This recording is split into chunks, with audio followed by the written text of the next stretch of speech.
जय जगन्नाथ सांगवाने आपण माने समस्त स्वागत मोर आज ब्लॉग रे ऑफिस सारी घर फेरु फेरु संध्या हो जाइतिला। आपण माने देखि पारुथिबे लोक माने केमते ऑफिस सारी घर तरतरी फेरुचंती।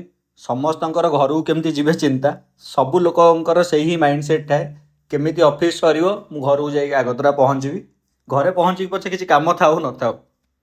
आजिर डिनर थिला पियाज चकुली पिठा। तो केमिति आज ମୁଁ ପିଆଜ ଚକୁଳି ବନେଇଛି ଚାଲନ୍ତୁ ଦେଖିବା। ବିଭିନ୍ନ ଷ୍ଟାଇଲର ଲୋକମାନେ ବିଭିନ୍ନ ପ୍ରକାରର ପିଆଜ ଚକୁଳି ବନାନ୍ତି। ତ ଆଜି ମୁଁ ଭାବିଲି କିଛି ୟୁନିକ୍ ବନେଇବା। ପୂର୍ବ ଦିନ ରାତିରେ ବିରି ଆଉ ଚାଉଳକୁ ବତୁରେଇ ଦେଇଥିଲି। ସକାଳୁ ଉଠିକି ତାକୁ ଗ୍ରାଇଣ୍ଡିଙ୍ଗ କରିଦେଇଥିଲି। ଅଫିସରୁ ଫେରି ଦେଖିଲା ବେଳକୁ ବ୍ୟାଟରଟା ବହୁତ ଭଲ ଭାବରେ ଫୁଲିଥିଲା।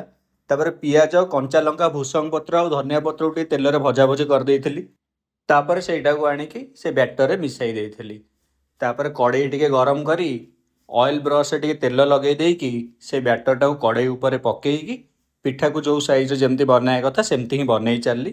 ପିଠାଟା ବହୁତ କ୍ରିସ୍ପି ହିଁ ବନିଥିଲା। ଆପଣମାନେ ଦେଖିପାରୁଥିବେ ପିଠାର କଲର୍ ବି ଆସିଯାଇଛି। ଆଉ ଗୋଟେ ୟୁନିକ୍ ଷ୍ଟାଇଲ୍ର ସବୁବେଳେ ପିଠା ଉପରେ କଞ୍ଚା ପିଆଜ ପଡ଼େ। ଏବେ ଆଗତରା ପିଆଜକୁ ଭଜା ହେଇଯାଇଥିଲା ସେଇଥିରେ ହିଁ ପିଠା ବନିଥିଲା। ଯାହାକୁ ପଚାରିକି ପିଠା ମୁଁ କରିଥିଲି ଖାଇସାରିବା ପରେ ମୋ ରିଭ୍ୟୁଟା ତାକୁ ନିହାତି ଭାବରେ ମୁଁ ଜଣେଇଲି, କାରଣ ପିଠାଟା ବହୁତ ଟେଷ୍ଟି ଥିଲା। ଆପଣମାନେ କେମିତି କ'ଣ ଖାଇବାକୁ ପ୍ରିଫର କରନ୍ତି ମୋତେ ନିହାତି ଭାବରେ କମେଣ୍ଟରେ ଜଣେଇବେ। ପୁଣି ଦେଖା ହବ ଆମମାନଙ୍କର ନେକ୍ସଟ ବ୍ଲଗ୍ରେ। Till then bye bye.